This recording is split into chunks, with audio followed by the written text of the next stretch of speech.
Welcome to episode 63 of the 3M Fear podcast. This is part 2 of the scary and creepy urban legends in India.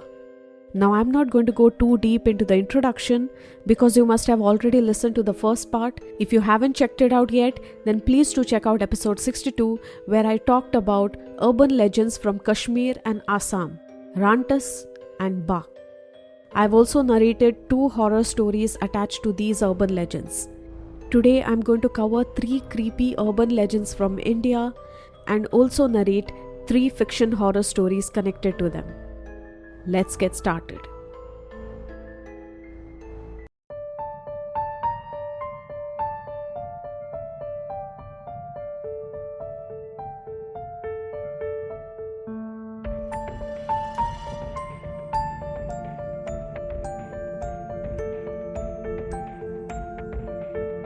Hello and welcome to the 3 AM Fear podcast. I'm Nikita Ferrao, mystery and thriller author. On this podcast, I talk about real crimes and real people. Due to the graphic nature of some of this content, listener discretion is advised. You can find the episode show notes on my website 3amfear.com.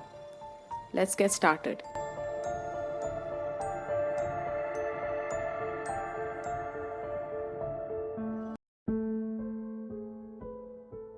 Pandubba. In a cozy village in Bihar, there lived a terrifying tale about the Pandubba. These were the spirits of unfortunate souls who met their end in the cold waters but never found peace. You would find these Pandubbas by river banks, and they would be sitting there hoping to find somebody that they could drag underwater. One dusky evening, young Anjali found herself walking home alone just as the sun dipped below the horizon, painting the sky in shades of orange and pink. She knew she shouldn't be out alone, not when it was going to be this dark. But she decided that she was going to take a shortcut through the shadowy woods. But unfortunately, she soon lost her way. As she got closer to the river's edge, a shiver crept down her spine. There, sitting on top of a moss-covered rock, was a mysterious figure, cloaked in darkness. The air around her felt thick, and she started to feel uneasy.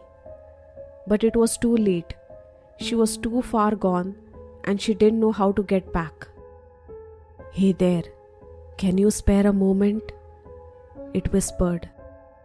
Torn between fear and curiosity, she wanted to run, but at the same time, she wanted to know what this figure was. "I just need someone to talk to," the figure murmured, extending a hand towards her. Anjali hesitated, but her mind was filled with thoughts. She did hear a lot about the Pandubbas, but she never thought that they were real. In fact, she didn't even know the one that was sitting in front of her. Was that a Pandubba? She took a deep breath and made the decision and turned away, mustering all the courage that she could. "Just keep walking, she told herself, her steps quickening with each passing moment. As she stepped further away from the river bank, a cold gust of wind swept through the air, carrying with it the distant cries. Anjali's heart raced as she sprinted towards the safety of her house, her breath hitching in her throat. From that day onwards, Anjali made sure never to go away from the path that was given to her, never to walk into a place that she had no idea where it would take her. So what exactly is a Pandubba? A Pandubba, also known as a water ghost, is a famous folklore with its roots deep in Bihar. Ask anyone there and they would definitely know the story. People located at the riverside in Bihar are the ones that would definitely know the story of the Pandubba. Legend has it that these spirits were like souls that were lost in the water, that is, drowned victims. Whenever someone met a tragic end at the river, maybe they drowned or were killed near a river, and their body was never found again, it is said that they would turn into a Pandubba. This is because there was no funeral conducted, and so their soul was never freed. Without a proper burial or last rites, these souls were said to wander the riverside, restless and angry. It is said that the Pandubbas roamed the banks of water bodies, seeking unsuspecting victims. They would usually sit on top of large stones or near the end of the ponds, disguised as a normal old human being. If anyone managed to pass by them, the Pandubba would ask for alcohol or tobacco or any item that they think that this person might be carrying. This all was a way for them to start a conversation with the person. And if the person ends up talking to the Pandubba, then the spirit would push the person into the water and suffocate them till they died. Villagers were warned against going near water bodies in the evening or at night, with the fear of encountering these deadly spirits. However, there is one way that if you ever end up meeting a Pandubba, that you can escape. Turn away, ignore them, and walk away. Don't have a conversation with a Pandubba. It is believed that the Pandubba would do anything to talk to you, to get you to talk to them and trust them. But if you don't have a conversation with them, you could get out of there unharmed. Though encounters with Pandubbas were rare, villagers were always cautious. And even to this day, people in Bihar are very careful about going near water bodies in the evenings or at night.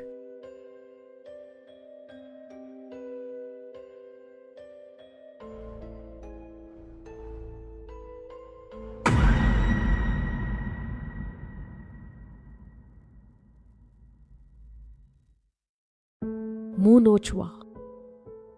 It was late one evening. Dhruv and his friends had just finished having dinner and were sitting on the rooftop of his house, chatting away. It was a long weekend, and all friends had decided to stay back at Dhruv's home and have great fun. As they sat together, chatting and laughing, they started to talk about a creature, something that they had recently heard on the news. Moonochwa. Dhruv had overheard his parents discussing before, but he had no idea what this thing was, and now that his friends were talking, he started listening intently. His friends started telling him about this creature that would come to people while they were asleep on the rooftop and then get close to them. His friends started narrating the story about this creature that would come late at night when one was asleep and then get closer and closer to them. As his friend narrated the story, Dhruv heard the sound of footsteps. He almost jumped when he turned and saw his mother standing there. She ordered them to go to bed, and Dhruv, still being nervous, went to bed with his friends right on the rooftop. But he still hadn't forgotten about the story. His friend hadn't completed it. What happened next? What was this creature going to do? Dhruv had no idea. Soon his eyelids grew heavy and he drifted off to sleep under the twinkling stars. A soft whisper was enough to wake him up, and that's when he realized a gush of wind pulled him out from his sleep. And that's when he realized something wasn't right. He turned to see that his friends were still sleeping, but he felt a sudden presence looming over him. He blinked groggily, and there, in the moonlight, stood the Moonochwa, a moth-like creature with sharp claws. Dhruv's heart started pounding as he stared at the creature, frozen with fear. It hovered closer. Its eyes were glowing. With a sudden swoop, it scratched Dhruv's cheek, leaving behind deep, stinging marks. Panicked, Dhruv jolted awake, his heart racing. It was just a nightmare, he told himself. Or was it? His cheek throbbed with pain, a reminder of the terrifying encounter that he had with the Moon Ochwa.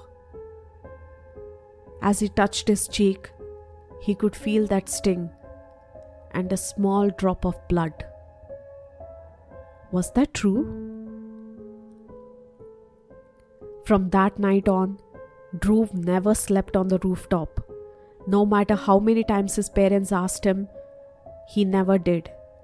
And though his friends teased him about the scary story, Dhruv couldn't shake that feeling that scratch didn't come from mosquito bite, as his parents said, but came from the Moon Ochwa that he had definitely seen.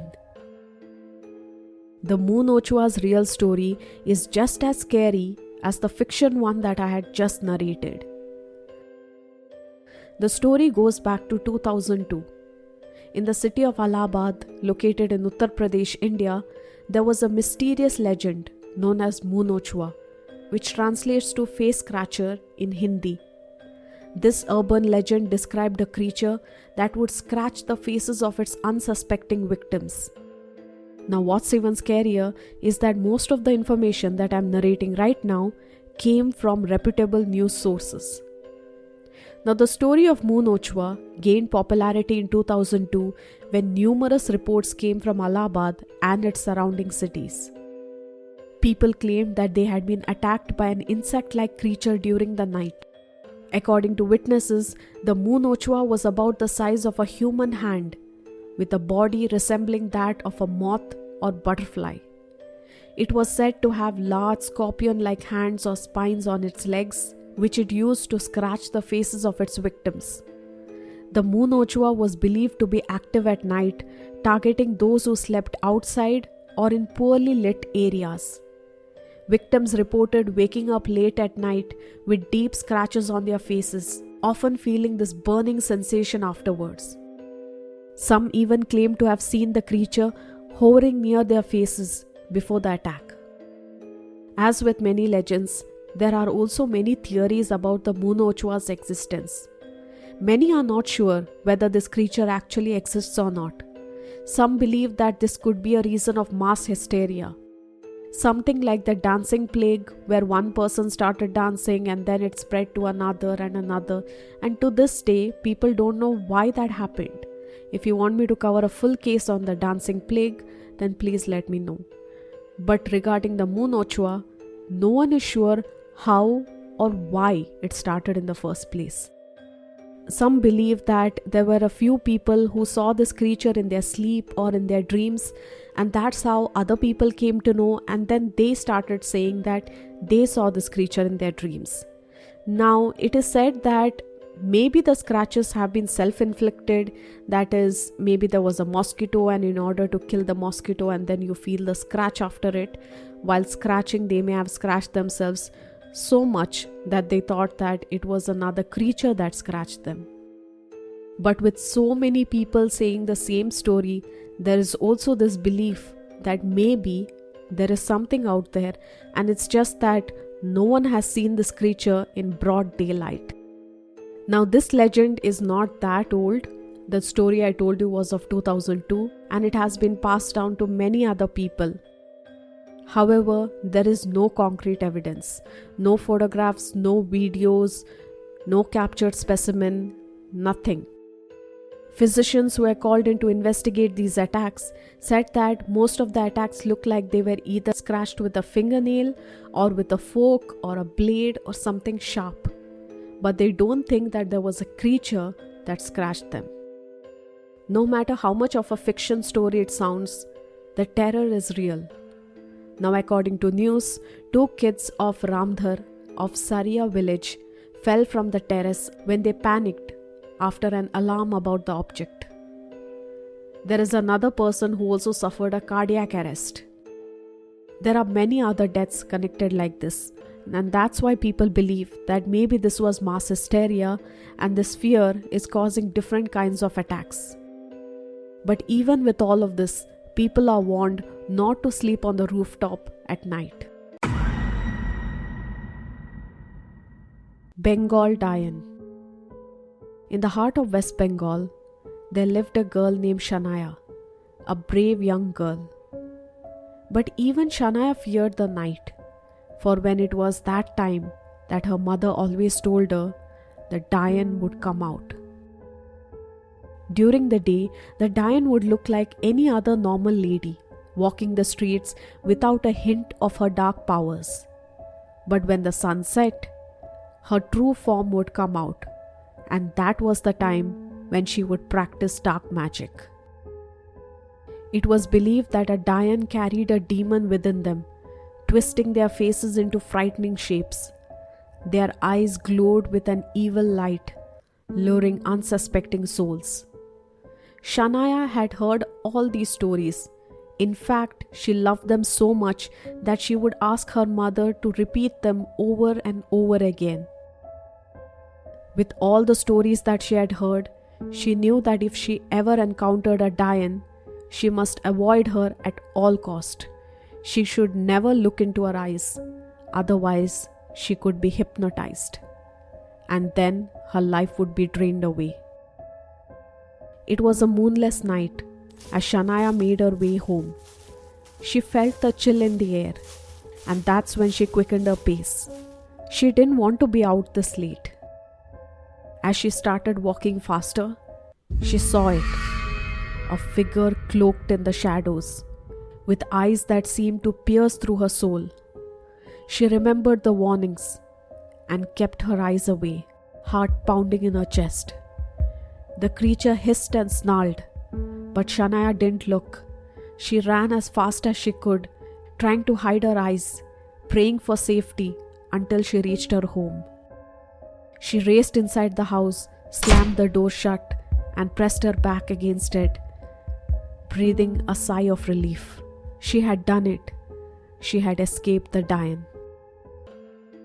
I think by now everyone must know what a Dayan is. A Dayan is a witch. Although this story is about a Bengal Dayan, this whole case or this episode is not just connected to Bengal Dayans. Dayans or witches are very common in Indian mythology. It is believed that these are the people who practice dark arts and roam the night in search for their prey. During the day, they would look like just any other normal person, but as the sun would set, their darker side would come out. They perform witchcraft and black magic and also carry powers. It is said that they possess a demonic entity, and that's why they look that scary. The word Dayan has been taken from the Sanskrit word Dakini, which refers to female paranormal entity. Now, I'm not going to go too deep into the history of Dayans because that would take an entire episode on its own. Basically, you can say that a Dayan has some qualities of a succubi, that is, a creature that sucks the life force out of you, and also of a vampiress, that is, a female vampire who drinks your blood or feeds on your blood. It is said that the older the Dayan is, the more powerful it is, because the more it has taken. There are many legends connecting to Dayans. One legend says that a Dayan would hold a man captive with her until he becomes old and dies. And throughout his life, she is going to use him sexually until he dies and joins the spiritual world. There are many other stories such as this. Overall, what the urban legend suggests is that if you are walking alone at night and you come across a Dayan, don't do an eye contact with her. She will hypnotize you and suck your blood out, leading to your death. A big thank you to all my fellow listeners who have been listening and supporting this episode. Your reviews, your listens mean a lot. If you love this episode, if you love the stories that I put out, then please do leave a rating on whichever podcasting platform you're listening from. It would really mean the world to me. Other than this, I also have a YouTube and an Instagram page. I'll link it in the description. Do check it out. I have different stories on Instagram, and I'm planning to put out some short horror stories on YouTube. So do subscribe to my YouTube channel and stay tuned. I am also an author, love fiction stories. If you want to check out my free fiction book, I'll link it in the description. I'll also link my other account in the description where I talk about fiction writing, travel, and I also will soon start sharing fiction stories. So stay tuned. So do follow me there. Thank you so much for everything. That's all for this week. Stay kind, stay safe, and see you next week.